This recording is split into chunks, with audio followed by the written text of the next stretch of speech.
দেখো, এই দেখো ভাত তো সকালে হয়েই গেছে।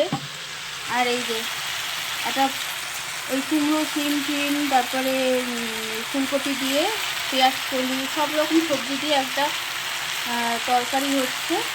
এই যে চিংড়ি মাছটা দিয়ে একটা তরকারি হবে, দুবেলার জন্য তরকারি করে রাখছে। আর মাছের মাথা, চিংড়ি মাছের মাথা বাটা করবো পরে আবার আজকে দিয়ে দেবো না। এই দেখো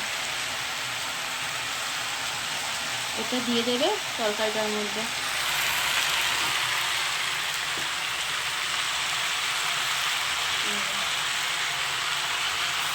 এই তরকারিটা খুব ভালো হয় খেতে হয়।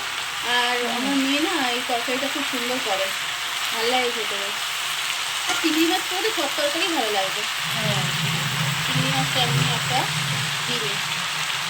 ঠিক আছে বন্ধুরা, পরে আবার অন্য কোনো ভিডিও নিয়ে আসছি।